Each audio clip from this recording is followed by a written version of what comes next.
Kit Kat. I love Kit Kat.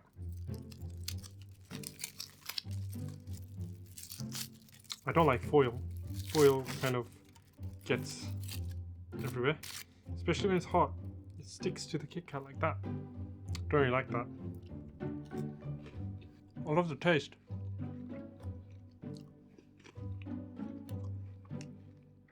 I love that it lets me take a break.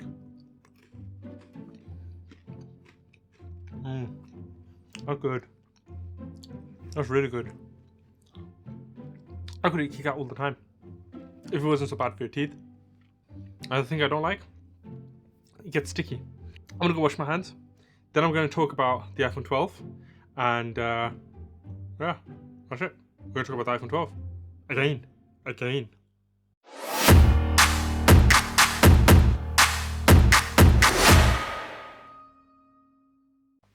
What's up guys, this is Kai24 back at your screens, and today I bring you another iPhone video. Yes, once again I'm talking about the iPhone, but there's a very good reason for it. It has been now 3 months since I went full traitor and started using not only the iPhone, but I bought myself a Mac Mini, I bought myself a MacBook Air, and I'm also using an Apple Watch. So yeah, I jumped ship. Do I regret it? The answer is no. And I've talked about this before in my videos about the Apple ecosystem and my videos on the MacBook Air and the Mac Mini. But today specifically, I'm going to talk about the iPhone 12. Let me get mine out actually. Yes, my iPhone 12. Well, I have the one in product red, and I have been using this thing for just over 3 months now. And initially, this was going to be a work phone. So, I mean, I say work phone, this was going to be my content creation phone, air quotes, content creation phone. Meaning that I was going to do all my social media stuff on this. It was going to have a separate SIM in it. I was going to still have my Samsung Galaxy S20 Ultra, which is the phone that I was using prior to this. I was still going to have that, and I was going to be using that as my main phone for my private personal stuff. And then I was going to be using this for all my content creation stuff. Now that I'm also working freelance as a photographer and videographer, I was going to use this as kind of like a business phone. Yeah, that didn't happen. I just use this for everything now. This is my everyday phone. This guy here, this salmon pink product red, whatever color you want to call it, phone is now my everyday carry.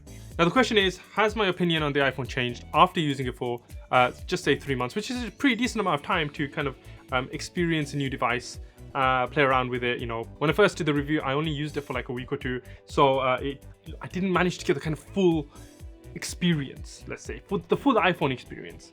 Now I have the full iPhone experience after 3 months. So the question is, what do I think about iPhones after having used one for 3 months? Now obviously I have a lot of thoughts on this, so I'm going to try and make this as short and sweet as possible. I'm not going to go into massive amounts of detail. It's just going to be a very brief, real world user review of the iPhone 12 after 3 months. Firstly, I want to say it's a very good phone. I cannot complain a whole deal about this phone at all in terms of kind of everyday usage. It does what it needs to do. It makes calls, it loads apps, it takes photos, it does everything that you would want a smartphone today to do, and more. So as a content creator, I switched to the Apple ecosystem because of the ecosystem. That's why I started using Apple devices, because the ecosystem just works how you want it to work. And the iPhone is no different. Actually, the iPhone is what ties everything together, in my opinion. It lets me take calls on any of my Mac devices. I can send messages from any of my Mac devices. I can do everything on all my other devices that I can do on the iPhone, and that basically makes my life easier. If I am in the middle of editing and something happens and I get a call from somebody, I don't have to reach into my pocket and look for where my iPhone is. I can receive the call straight from my Mac. The ecosystem is what makes iPhones and Apple so good. It just makes sense to have all of the things synced up. I'm doing a lot of photography. If I want to post something on Instagram while I'm editing on my PC or my Mac, I don't have to then go into my phone, find my OneDrive, go there, download everything. I can literally just drag and drop into the photo app and it's there. If I'm making a note on something, the Notes app basically just syncs everything instantly. If I'm saving a file somewhere, save it to iCloud, it's already there on my iPhone. All I have to do is click it and open it up. Everything kind of just works, and like I said in one of my previous videos, I'm at a point where I just need everything to work. I don't have the patience to sync everything, make things work the way I need it to. Back when I did in my Android days, where, you know, you'd have to download third-party apps to kind of sync everything, get everything working together. I don't need to do that. I don't have to do that. I don't want to do that. That's why having the iPhone with the Apple ecosystem just makes sense. So yeah, one of the big reasons that I'm really enjoying using the iPhone is because of that ecosystem. Now, secondly, the camera quality. Camera quality is very, very good. That's another positive. I mean, I'm used to using phones with pretty much the top cameras all the time. Every time a new phone comes out with the top camera, or what is reviewed to be the top camera, I will make an effort to purchase that phone as my next main device.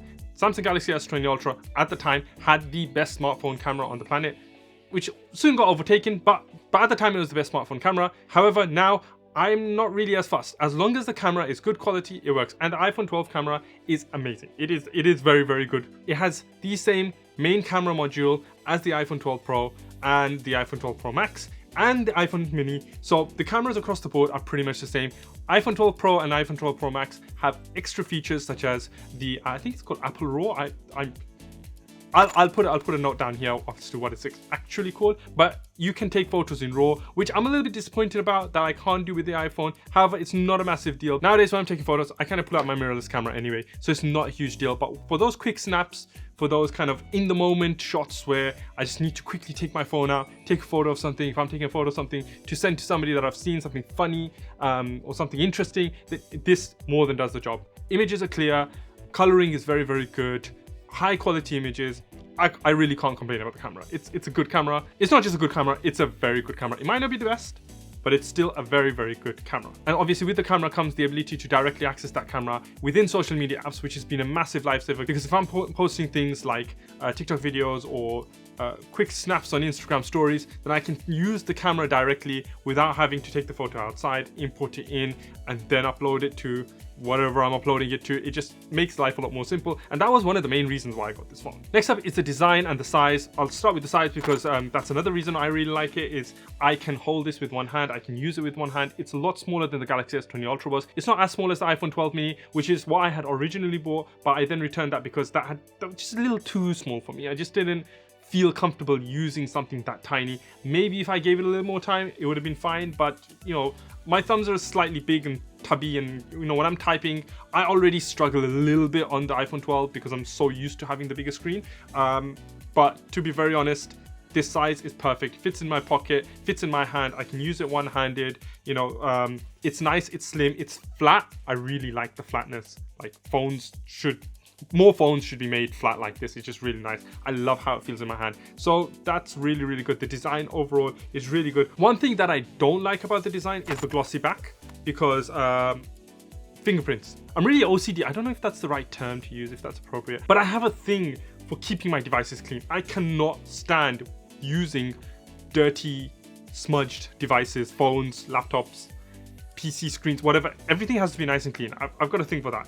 Like, I find myself cleaning this more times than I probably wash my hands, and that's saying something in COVID times. Like, I keep a dedicated, this isn't for my glasses. This here is to clean my phone with. Like, it's already smudged. I'll just give it a quick wipe. There you go.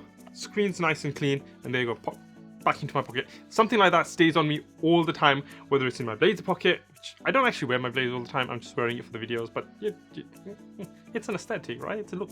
But yeah, it's always in one of my pockets.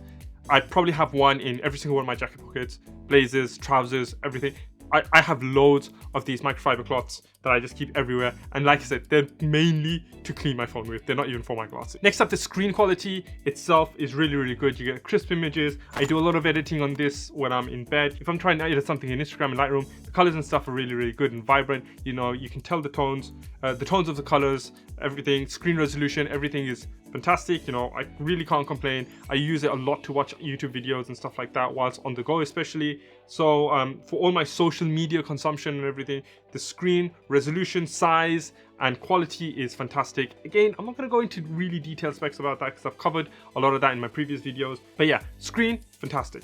Really happy with that. Now, there are a few issues that I have with the phone that I want to mention.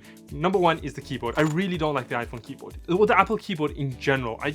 I'm just so used to using the Android keyboard and the shortcuts and just the way the keyboards work. I am finding it relatively difficult to adjust. I don't like the fact that there is no haptic feedback when you're using the keyboard. Yes, if you turn the sound on, it clicks in with sound, but you know, sometimes I like turning on that haptic feedback so that while I'm typing, I'm getting a little bit of feedback from there. The keyboard itself types great, but I don't know whether it's the size or whether I'm not just used to using the on-screen keyboard for the iPhones. I do make a lot of typos, and I'm always finding that I'm having to go and correct it. And that is another thing, you know, the kind of user friendliness of correcting things on the keyboard. I have to double tap, highlight the whole word, change it. It's really difficult to get the cursor into the middle of a word. You can't just tap the middle and it goes there. It ends up highlighting the whole word. It's also all a faff, and it just really frustrates me. I don't want to throw it against the wall, and then I decide not to do that because it costs me a lot of money and I don't have a replacement phone, and I'm stuck with iPhones now. So yeah, but anyway, rage aside, keyboard does annoy me just a little bit, just teeny bit. Same thing with the navigation. I mean, in general, the navigation on the iPhone is fine. Like, and I don't mean GPS navigation. I mean navigating around the iPhone, like on-screen gestures and stuff. Like, it's fine. You can swipe to the right. Yeah, right. Swipe to the right. Yes. You can swipe to the right from any page, and it will take you back a page. Or swiping up takes you to the home page. But I feel like when I'm using it with one hand, especially like I'm right-handed, so I use it with my right hand a lot. If I'm using it with one hand, I have to reach to the other side of the screen like that and then swipe it. Whereas with Android gestures, if you want to go back, you can just swipe either way and it just goes back. It's a dedicated back gesture. Let's put it that way. I really miss that. And it's not a huge downside, but it is something that I personally found a little bit annoying, swapping from Android to this, because, you know, I've used Huawei's and Samsung's in the past, and they all have that gesture control. Whereas this, the gestures are very limited. I do like that now you don't have to go and full on click and hold the power and, you know, volume keys to take a screenshot. I can just triple tap at the back and it takes a screenshot for me. Double tapping the back, you can set the gestures to what you want. So I do like that Apple have done that. However, at the same time, you know, just general navigation, there's just a few things that are just annoy me a little in everyday use. And again, I'll probably put it down to not being familiar with it, and that's the second thing, is the familiarity of the kind of UI and how everything works. Like, if I'm trying to go into settings and try and find something, it's a little bit more difficult for me. Having swapped from Android and Samsung phones to using the iPhone, it's just getting used to it. And yet 3 months is a decent amount of time to now adjust to it, and I'm slowly starting to. However, there are some times where I'm just feeling like, oh, goddamn, iPhone. Sorry. Again, I'm raging. I'll stop now. Now, the battery life is another thing I want to mention. It is good. Battery life is pretty good. It does, on an average day, get me through pretty much an entire day. When I do struggle with the battery life, I do carry a power pack in my bag and a cable, so it's not a huge issue, but I do find that the battery does drain much faster when I'm consuming things like social media or using the camera a lot. You know, by the end of the day, I'll see that the battery has dropped quite a significant amount compared to a normal day at home. I guess that's normal. However, you know, the percentage that it drops to, by 6 p.m, I'll see the battery dropping down to about 30 or 25%, which still leaves me another 6 hours of like usage that I might need to get the phone through. And yeah, it can be a little annoying. I have found several times that in the middle of the day I've had to put it on charge because I just don't trust that the battery is going to hold the charge if I'm going to be going out that day. Yes, the battery is good, but it's probably not as good as it could be. And that's pretty much what I have to say. I mean, as far as smartphones go, this isn't the worst smartphone I've used. Definitely not. I have really enjoyed learning to use an iPhone. That probably sounds really weird. This is my first Apple iPhone that I've owned, and you know what? It's been good to me. It has been pretty good to me. I've really enjoyed using it so far. Will I swap back to Samsung anytime soon, or Android anytime soon?